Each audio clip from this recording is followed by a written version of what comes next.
Bonjour, bien-aimés en Christ, je vous salue dans le nom précieux de notre Seigneur Jésus-Christ de Nazareth. Vous qui me suivez un peu partout, recevez la paix de notre Seigneur Jésus-Christ. Pour ce jour, le sujet sera « La parole de Dieu est une épée ». La parole de Dieu est une épée. Dans le livre d'Éphésiens, en son chapitre 6, verset 17, on pourra lire « Prenez aussi comme casque le salut et l'épée de l'esprit qui est la parole de Dieu. » Alors, qu'est-ce que nous pouvons comprendre dans ce paragraphe biblique? Le casque de salut. Alors, ça veut dire que pour quelqu'un qui est un combattant, il doit vraiment se munir du casque, mais le casque de délivrance, de salut. Le casque de l'esprit, de l'épée de l'esprit. Le pouvoir de l'esprit. La force de l'esprit. Qui est au même moment le pouvoir de la parole de Dieu. La parole de Dieu. C'est très important. Alors, la parole de Dieu, c'est une épée. Ça veut dire que ça peut détruire. Ça peut combattre le mal. Ça peut arrêter les tentations. Et on nous dit dans le livre de, comment on appelle Luc, chapitre 4, à partir du verset 1 jusqu'à 14, voyons comment Jésus-Christ a utilisé la parole pour combattre Satan. Oui, Satan lui a suggéré beaucoup de choses, mais toutefois, il réplique, il contrecale, il arrête, il stoppe les tentations de Satan avec la même parole de Dieu. Mais à la fin, Satan était quasiment fatigué et il a dû, je précise bien, il a dû laisser Jésus-Christ. Pour nous qui suivons Jésus-Christ, qui sommes les chrétiens, qui sommes les adorateurs de Dieu, nous pouvons utiliser cette même parole pour freiner les problèmes, pour freiner les maladies, pour freiner les tentations, pour faire halte à toute tribulation spirituelle comme physique. Il suffit de croire à ce qui sort de notre bouche, ce qui est dit par Dieu. Vous vous souvenez de la parole de Dieu, du prophète Ézéchiel. Hein? Dieu l'avait transporté dans la vallée des ossements séchés. Quand il prononçait la parole, il disait « Écoutez la parole de Dieu.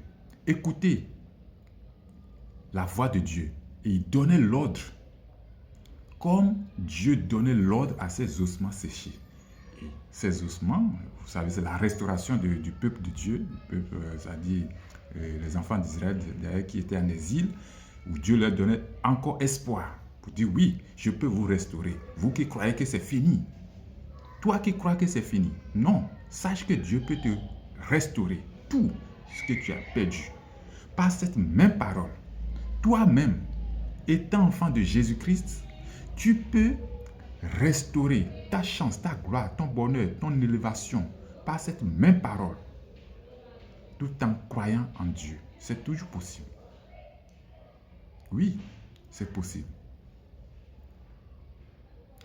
Lis la Bible, comprends la Bible et prends les codes de la Bible pour attaquer quand on t'attaque, pour freiner les maladies, pour freiner les tribulations, pour freiner la pauvreté, la disette, pour freiner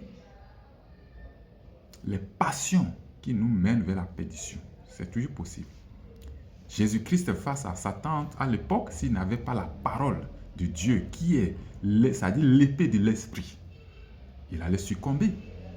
Satan lui avait fait beaucoup de propositions, vous croyez? Vous savez très bien avec moi. Mais c'est avec la même parole qu'il a pu freiner les ambitions de Satan vers lui. De la même manière, toi qui me regardes, avec cette même parole, tu peux faire. Nous pouvons imiter Jésus-Christ dans ce livre de Luc en son chapitre 4, verset 1 jusqu'à 14. Bien-aimés en Christ, rien n'est impossible à Dieu. Rien n'est impossible à Jésus-Christ. Croyons seulement. Utilisons les codes de la Bible. Utilisons la parole de Dieu pour faire ce qui pourrait être impossible à nous-mêmes. Je dis bien, avec la parole de Dieu, nous pouvons faire ce qui pourrait être impossible à notre niveau même. Oui. Cette même parole, c'est-à-dire la parole d'elle-même qui sort de la bouche de l'être humain, c'est un pouvoir. C'est un pouvoir. Quand on dit par exemple, ils l'ont vaincu à cause du sang de l'agneau et à cause de la parole de ces témoignages. Vous pouvez trouver ça dans le livre d'Apocalypse. En son chapitre 11, 12 ou bien 12, 11. Ils l'ont vaincu à cause du sang de l'agneau et à cause de la parole de ces témoignages. On peut utiliser vraiment cette phrase pour dire halte, pour dominer avec le sang de l'agneau. Bien-aimés en Christ, croyons, ayons la foi quand nous parlons, quand nous sommes devant une tentation. Devant une maladie, nous pouvons prophétiser de notre bouche. Mais naturellement, beaucoup, quand ils sont malades, ils ne disent plus un mot. Ils sont découragés, ils sont dépassés. Ils disent, bon, c'est fini, Dieu m'a abandonné. Eux aussi, ils abandonnent la prière. Or, c'est la prière qui est la nourriture de l'âme, de l'esprit. C'est elle qui fortifie. Cette même prière est semblable à la parole de Dieu qui sort de notre bouche. Parce qu'on s'adresse à Dieu. Que Dieu soit avec nous. Toi qui me regardes, quel que soit ton problème que tu vis, tu peux dominer ce problème par la même parole de Dieu. Par les psaumes. Par les versets prophétiques. Je dis bien par les versets prophétiques.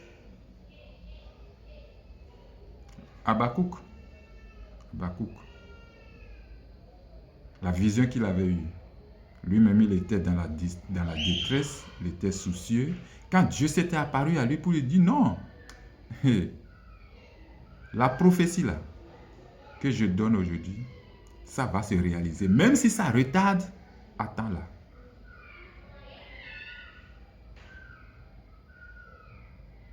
Car ça va se réaliser certainement. Dieu a parlé à Habakkuk.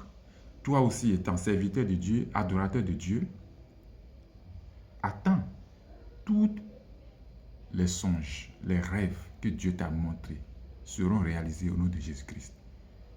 Crois toujours et fais le bon combat avec la même parole de Dieu. Quand les gens vont se présenter devant toi pour te détourner de la voie de Dieu, utilise la même parole pour les convaincre, pour leur dire halte, non, je suis pour Jésus-Christ.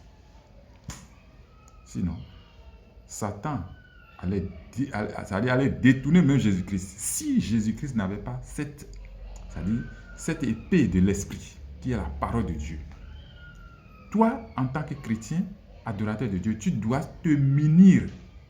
Tu dois te munir de cette caste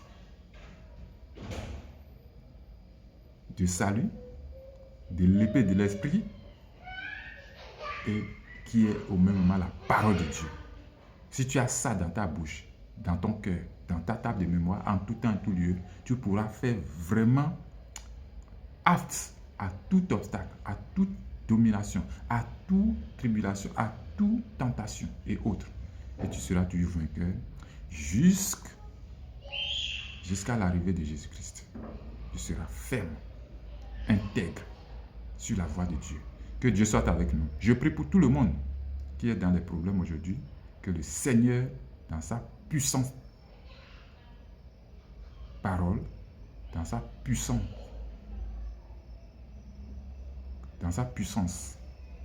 dans son pouvoir, qui en lui résolve tous ses problèmes et que la satisfaction totale soit pour tout le monde. Au nom de Jésus.